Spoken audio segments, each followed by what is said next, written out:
Buenas tardes, somos el equipo conformado por Francisco Romo Garay, Yareli Scarlett Amaya, María Fernanda Gómez y Valeria Irazoqui Rodríguez, y vamos a presentar el espectrómetro de masas. Los materiales que se encuentran en mezcla se presentan en muchos tamaños distintos. Debido a esto, han surgido muchas tecnologías capaces de separar estos materiales mediante distintos métodos. Es importante identificar y clasificar las distintas partículas de interés, puesto que los materiales que surgen de estas pueden ser de gran utilidad en distintas áreas de la ciencia y de la industria. Mediante distintas propiedades físicas de las partículas como forma, deformabilidad y dielectricidad, es posible aplicar herramientas de separación para partículas de distintos órdenes, milímetros, micrómetros, nanómetros.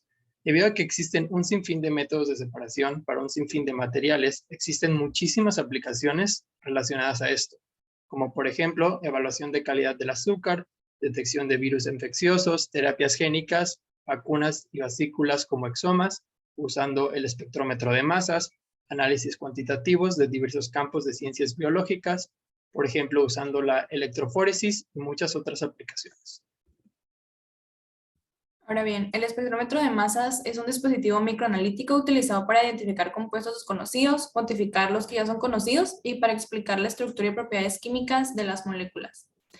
En pocas palabras, cómo funciona esto es que separa los iones dentro de una muestra que posee distinta relación entre la carga y la masa, en donde los iones son conducidos mediante un acelerador de iones a un tubo curvado en el que existe un campo magnético fuerte y son llevados a un analizador sobre el que se recogen los impactos de dichos iones en función de su relación de masa y carga de los mismos.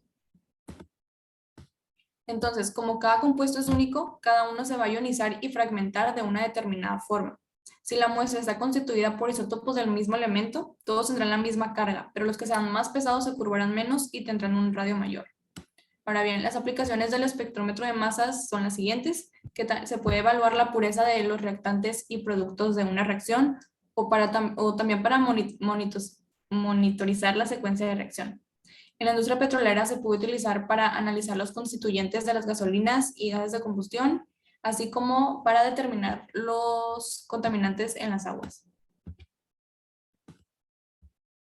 Ahora, aplicando estos conceptos mencionados anteriormente, podemos observar cómo la fuerza de Lorentz describe que una partícula inmersa en un campo magnético se va a curvear con cierto radio.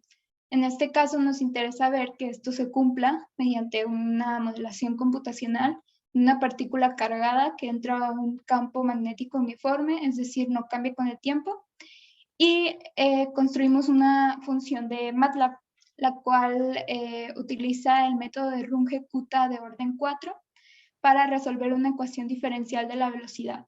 Esta ecuación diferencial de la velocidad pues es lo mismo que la aceleración, que es lo mismo que la fuerza entre la masa.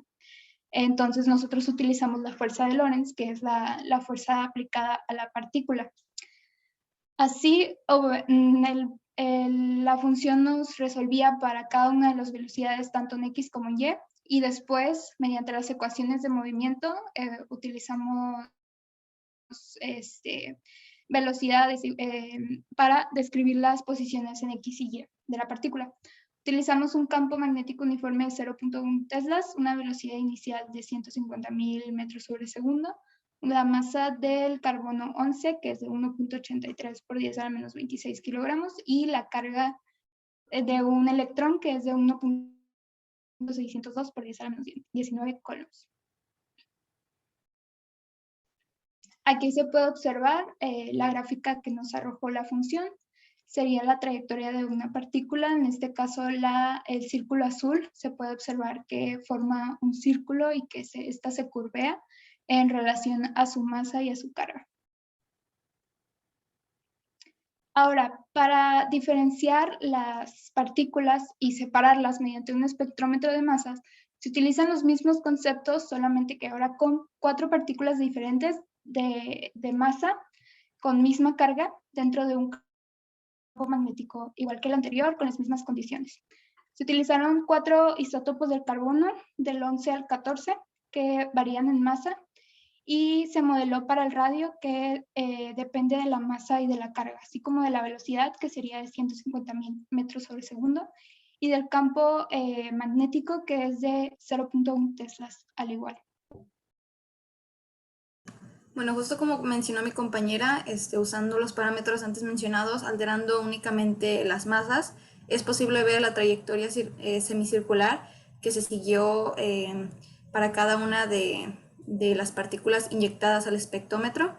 Es posible ver cómo va incrementando el diámetro alcanzado por las diferencias en las masas, y cada color representa una partícula que, como va creciendo también su masa. Se generó una simulación del movimiento de las partículas, donde se proyectaba la trayectoria individual de cada partícula y después venía la siguiente.